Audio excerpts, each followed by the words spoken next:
안녕하세요, 여러분. 신의 성품에 통하는 방구석 통독의 정명호 목사입니다. 반갑습니다. 오늘 첫 화면 조금 바뀌었죠? 어때요? 이쁜가요? 제목도 좀 바뀌었는데 위에 쪽을 한번 봐주시면은 위쪽에 Uncontacted 시대의 신의 성품에 컨택트 하도록 돕는 정명호 목사. 제가 계속 반복해서 강조했던 내용이 뭐였죠? 하나님의 모양과 형상을 회복하자. 그래서 우리의 구호도 하모형 이렇게 지었었는데 이 언컨택트 시대에 우리가 서로 접하지 못하다 보니까 또 전에 나와서 이 예배당에 나와서 같이 예배드리는 공동체성도 우리가 많이 잃어가다 보니까 이 접점을 많이 잃어가게 되는 것 같아요. 그런데 이런 접점을 잃어가는 이 시대 가운데에 우리가 영적으로는 더 깨어서 하나님과 더 접점을 늘려갈 수 있겠더라고요. 바로 언컨택트 시대에 하나님과 더 깊이 있게 컨택트 할 수 있는 방구석에서 하나님께 말씀과 기도로 더 집중하면서 신의 성품에 통하게 될 때에 우리가 하나님과 더 깊은 컨택트의 시대로 갈 수 있는 시대가 바로 또 이 시대가 아닌가 싶어요. 그래서 여러분 이 시간을 잘 선용하여서 하나님께 더욱더 가까이 신의 성품에 더욱더 통하는 그리스도의 장성한 분량까지 성장할 수 있는 여러분이 되기를 축복합니다. 혼자 박수 치네요. 예, 우리 지난 시간까지 복음서를 같이 살펴봤어요. 기억나시죠? 우리 장정 사복음서를 오랜 시간 동안 살펴보았습니다. 너무 중요했기 때문에 우리가 집중해서 살펴보았는데 이 복음서의 내용 여러 가지로 해석할 수 있겠지만은 저는 내용을 재정의의 관점에서 좀 살펴보았어요. 이거를 재정의하시기 위해서 예수님께서 우리 가운데 오셨구나. 무엇을 재정의하려고 오셨는가? 과거에 하나님께서 주셨던 율법들, 또 하나님께서 제정하신 이 안식, 하나님께서 허락해 주신 성전의 개념, 이런 용어들이 우리 새롭게 재정의될 필요가 있더라고요. 지금 시대도 마찬가지입니다. 하나님께서 정해주신 이런 용어들이 우리의 현대적 옷을 입고, 아니면 한국 사회에 가지고 있는 전통의 옷을 입고, 이런 용어들이 왜곡되어지고 혼합되어져서 하나님이 원래 말씀하셨던 그 뜻들을 잘 모르고 살아가게 되는 경우들이 많더라고요. 예수님 시대도 그랬던 것 같아요. 모세 율법을 주셨는데 그 모세 율법을 성공했나요? 모세 율법을 주었는데 그들에게 형식과 조항만 남고 결국은 하나님 사랑과 이웃 사랑을 이뤄내지 못하며 자기 배를 불리고 남을 속이고 손에 피를 묻히면서 주 안식일 날에는 와가지고 제사를 드리고 거룩한 척하고 하나님께서 그거 너무 싫다. 그거 냄새가 너무 역겹다. 라고 말씀하시면서 누가 성전문을 닫으면 좋겠다라고까지 말씀을 하셨잖아요. 이런 상황 가운데서 예수님을 통하여서 새롭게 정의하실 필요가 있었어요.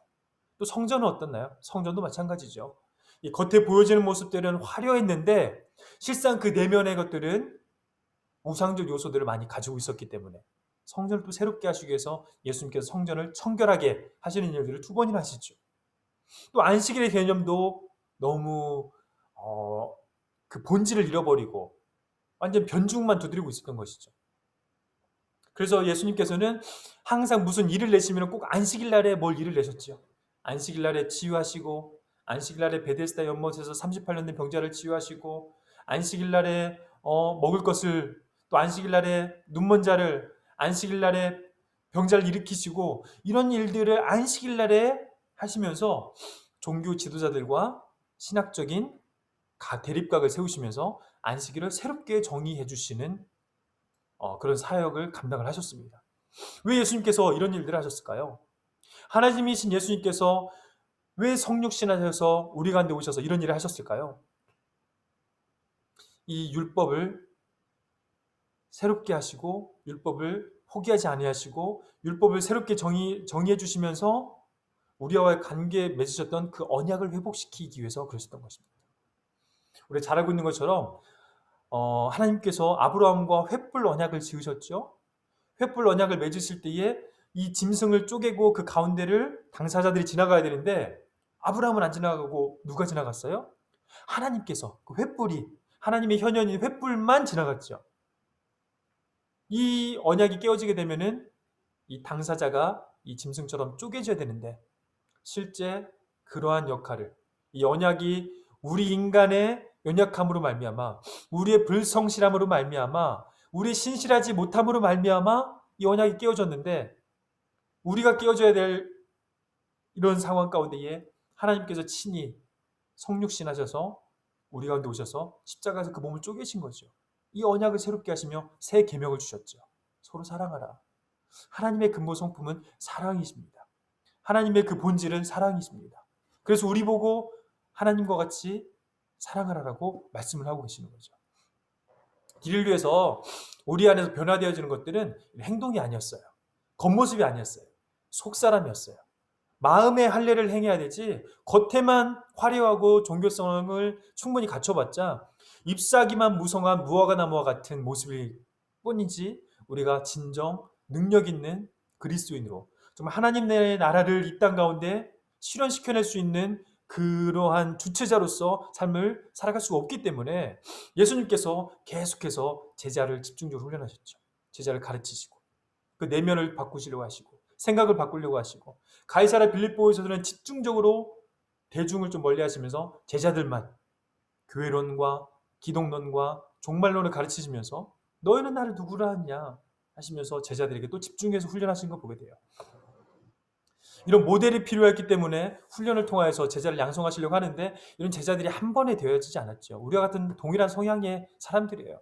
그러다 보니까 엎어지고 다시 회복하고 다시 한번 신앙이 다운되고 다시 한번 신앙이 회복되고 이러한 과정들을 통하여서 종국에는 예수님을 배신하는 자리에까지 갔던 제자들의 모습. 그러나 요한복음 21장에서 어떻게 됐죠? 예수님께서 그 실패의 자리에 넘어진 자리에 절망과 좌절의 자리에 자기 스스로도 자기를 용납할 수 없을 정도로 수치스러운 그 자리에 예수님께서 친히 가셔서 그들을 만지시고 회복시켜 주시며 너희가 나를 사랑하느냐? 이 사랑에 대한 화답을 서로 주고받으면서 예수님의 포기하지 않으시는 사랑 이런 나같이 쓸모없는 자도 이 절망 가운데에 철저히 인생의 밑바닥 가운데 쓰러져서 기대할 수 없는 존재인 나에게 찾아오셔서 사랑으로 나를 품으시는 그 예수님을 경험함으로 쓰러지고 넘어진 자리에서 다시금 일어나 하나님의 사람으로서 이 땅 가운데 하나님의 나라가 임하게 하는 통로로서 자기 생명을 아끼지 않고 내어드릴 수 있는 존재로 베드로가 또 그 제자들이 정말 훌륭하게 좋은 모델로서의 삶으로 성장해 갔던 걸 보게 되죠. 예수님께서 이를 위해서 제자를 훈련하시고 이 아래로부터 철저히 넘어진 자리에서 이 한계와 추한 모습에 있는 자리에서부터 우리는 할 수 없지만 주님이면은 하실 수 있습니다. 란 고백으로 그때 고개를 들어서 하늘을 우러러 희망을 가지며 한 걸음 한 걸음 겸손하게 살아갈 수 있도록 우리를 훈련시켜 주신 것이죠. 그러한 이후에 부활의 예수님께서 40일 동안 갈릴리와 예루살렘을 돌아다니시면서 계속 사람을 만나시죠. 예? 막달라 말리아를 만나주시고 또 여인들을 만나주시고 엠마오로 가는 두 제자도 만나시고 글로바와 또 한 사람을 만나주셨죠. 그러면서 말씀으로 그 마음을 또 뜨겁게 해주시고 또 11제자를 만나주시고 그 자리에 없었던 도마도 기억하면서 챙겨주시고 또 120문도 수많은 예수님을 그 말씀대로 순종하며 전도 여행을 떠났던 전도 여행의 그 70인 전도대도 만나주시면서 예수님께서 무언가 말씀을 하시고 싶으신 게 있어서 계속 40일 동안 만나셨던 것 같아요. 그것은 무엇이었다고 우리가 나눴었죠? 바로 성령과 증인. 그 좋은 것, 요한복음 14장부터 16장까지 우리에게 약속해 주셨던 것. 5가지 약속이 있다고 그랬지요? 성령의 5가지 약속. 그걸 기억하면서 고아와 같이 너희를 버려두지 않겠다. 내가 너희와 함께 하겠다라는 임마누엘의 약속. 그 다음에 생각나게 하시고 깨닫게 하시고 도우시겠다고 하는 그 말씀을 해석해내는 능력을 우리에게 허락해 주시는 성령 하나님의 지혜. 또 보혜사 성령님. 또 죄에 대하여 의에 대하여 심판에 대해서 책망하시를 우리의 죄를 돌아보게 하시는 성령님. 이런 약속들을 우리에게 허락해 주신 그 좋은 분, 그 성령님을 우리에게 약속해 주시죠.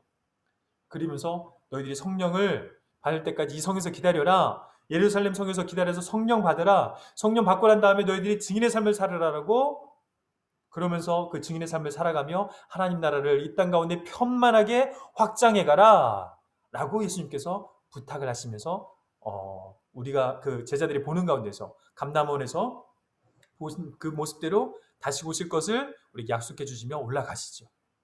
그러면서 사도행전으로 우리가 넘어오게 되었습니다. 여기까지 이해가 되시죠? 좀 정리가 되시나요? 이 사도행전을 통하여서 그 성령과 증인의 삶, 성령 충만을 경험하고 비로소 증인의 삶을 힘있게 살아가면서 사도행전에서 계속 반복해서 나오는 표현이 있다고 그랬죠. 말씀이 흥왕에 가더라. 성도들이 늘어나더라. 믿는 자들이 늘어나더라. 계속해서 이런 말씀의 표현들이 사도행전 6장 7절 또는 9장 11절, 12장 24절, 16장 5절, 19장 20절, 맨 마지막 절에서도 그런 표현들이 나오게 되죠. 이를 통하여서 하나님의 나라가, 하나님이 그 꿈꾸셨던 구약에서부터 그토록 기대하시고 소망하셨던 하나님 나라의 확장이 실제 실현하는 것들을 이 사도행전을 통해서 우리가 목도할 수 있었습니다. 있게 될 거예요, 앞으로. 근데 28장 31절 맨 마지막 절에 보면은 끝나는 내용이 다른 글과 다르게 깔끔하게 맺어져 있지 않아요. 뭔가 조금 조금 찝찝하게 맺어져 있어요. 뭔가 내용이 더 뒤에 있을 것 같은, 하나님께서 바로 그 자리에 우리를 부르셨다라고도 많이 얘기하죠. 사도행전 29장을 너희들이 계속해서 써가라. 이 영상을 시청하시는 많은 분들이 그러한 하나님의 역사를 계속해서 써내려가는 하나님의 제자의 삶을 살아갈 수 있게 되기를 간절히 축복합니다. 그렇다면은 이 사도행전 말씀이 과연 믿을 만한가?